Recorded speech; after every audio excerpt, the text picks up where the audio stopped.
এটা কি চুলা? হ্যাঁ চুলা, ওইটাই চুলা। ওরে বাপরে, এত বড় চুলা! চুলার ভিতর তো গাছ গোটা গোটা দিয়ে রাখছেন।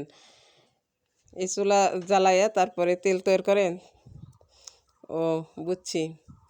আসসালামু আলাইকুম গাইস, কেমন আছেন? অবশ্যই ভালো আছেন, আমিও ভালো আছি। আপনাদের জন্য আজকে একটা নতুন ভিডিও নিয়ে আসছি। আমি চলে আসছি আজকে চৌবাড়িয়া হোসেনপুর গ্রামে। এটা নওগাঁ জেলা, মান্দা থানা। তো দেখতেছেন একটা চুলা চুলা বানাইছে। চুলার ড্রামগুলা দেখতেছেন, চুলার ড্রাম দিয়ে তৈরি করছে। চুলা ইটা দিয়ে তৈরি করছে। চুলার নিচে তো ইটা মানে ভাটার মতো, আর উপরে দেখেন ড্রাম, একটা বিরাট বড় ড্রাম। এটাই হলো চুলার মানে পাতিলের মতো একটা জিনিস, যাতে আমরা ভাত রান্না করবো পাতিল, এটাই আবার করছে ড্রাম দিয়ে অনেক বড়, যেখানে পলিথিন ঢোকায়া এটা হলো তেল করবে। এ দেখেন ফোটা ফোটাগুলো দেখাচ্ছি। এই ফোটা ফোটাগুলো আছে, এটা নাট নাট জাতীয় জিনিস। ঢাকনা দিয়ে ঢাকে দিয়ে নাট দিয়ে টাইট দিয়ে দিবে যেন বাস্ট না হয়ে যায়। এই জন্য এই চুলাটা করছে। হ্যাঁ, এই যে দেখেন কতগুলো নাট আছে। এমন সতর্কভাবে রাখতে হয়, যেমন ব্রয়লার বানায়, ব্রয়লারের ভিতরে অনেক কিছু থাকে। এটা যদি বাস্ট হয়ে যায়, এলাকা গোটাটাই মনে হয় পুড়ে যাবে, এরকম ধরনের। এটাও এরকম ধরনেরই একটা ছোটোখাটো চুলা। মনে করতেছেন বাড়ি কোথায়, আর দেখেন চুলাটা বানাইছে কোথায়। বাড়ি থেকে নিম্নে 100 গজ দূরে, তার চেয়েও বেশি আইডিয়া করে বললাম, এই দূরে এই চুলাটা বানাইছে। তো দেখতেছেন এই চুলার কি কি আয়োজন করা লাগে, কি কি দেওয়া, পাইপ দেওয়া আছে, কি কি করা আছে, তাই এটাই দেখাচ্ছি আপনাদের।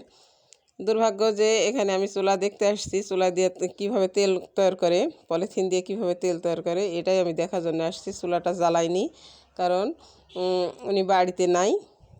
আমি এমন দিনে আসলাম, বাড়িতে নাই। তারপরেও আমি চুলাটা ভালোভাবে ভিডিও করে আপনাদের সাথে শেয়ার করতেছি। আপনারা যদি অবশ্যই দেখেন তাহলে কমেন্ট করে জানাবেন। আমি ভালোভাবে বিস্তারিত যখন চুলা জ্বালাবে সেই সময় আমি যাব, যোগাযোগ করে গিয়ে আমি আপনাদের কিভাবে তেল বের করে এটা অবশ্যই আপনাদের দেখাবো। তো বন্ধুরা দেখতেছেন এই যে এখানে কিন্তু পানি, এই পানির নিচে পাইপ আছে, স্টিল পাইপ আছে অনেক মোটা মোটা, যে দেখতেছেন হালকা হালকা দেখা যাইতেছে। উপরে এটা ময়লা পাতা টাতা পড়ছে, কারণ খোলা জায়গা। তো এখানে এই পাইপের পাইপের দিয়ে তেল আসে, তেলটা ঠান্ডা হয়, হওয়ার পরে এই যে দেখেন ড্রাম, আবার লাইন করাই আছে। এই যে ছোট পাইপ দিয়ে চলে গেছে ড্রামে, এই ড্রামে গিয়ে আবার তেল জমা হয়, চলে যাচ্ছে। এই যে একটার সাথে একটা পাইপ জোড়া লাগে লাগে আপনার লাইন করা আছে, যেন তেলটা বাইরে না পড়ে, এই সিস্টেম করা আছে। এই যে এখান দিয়ে হাওয়া বের হয়। আমি হয়তো বন্ধ চুলা কীভাবে আপনাদের বোঝাবো, তারপরও আমি কিছুটা ছবি টবি তুলে আনা দেখানোর চেষ্টা করতেছি।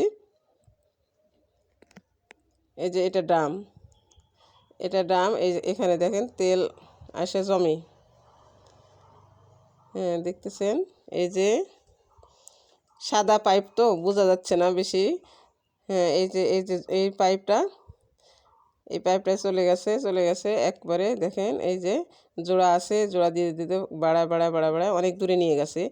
তেলটা দূরে গিয়ে পড়ে ঠান্ডা হয় বেশি, ঠান্ডা না হলে তো তেলটা বের করতে পারবে না। এই যে অনেক বড় একটা ড্রাম, এই ড্রাম ভর্তি হয়ে যায়।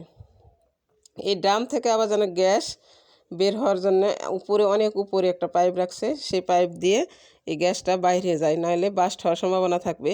সব সময় সতর্কভাবে অনেক ব্রেন খাটিয়ে এই করেছে।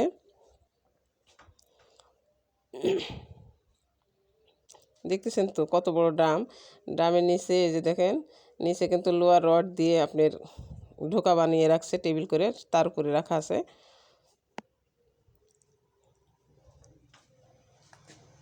তো বন্ধুরা, এই পলিথিন থেকে তেল বের করে এমন এই বাংলাদেশে এই প্রথম ইদ্রিস আলী, তার নাম ইদ্রিস আলী ছিল আগে নাম তার। এখন বর্তমানে এই তেল বানানোর পরে, পলিথিন থেকে তেল উৎপন্ন করার পর থেকে তাকে নাম উপাধি দিয়েছে ইদ্রিস বৈজ্ঞানিক হিসাবে। সবাই এক নামে চিনে, ইদ্রিস বৈজ্ঞানিক। এনার বাড়ি নওগাঁ জেলা, মান্দা থানা, চৌবাড়িয়া হোসেনপুর গ্রামের নাম। এখানেই তিনি বসবাস করেন এবং হঠাৎ করে তিনি পলিথিন থেকে তেল উৎপন্ন করে অনেক টাকা পয়সা ইনকাম করতেছেন।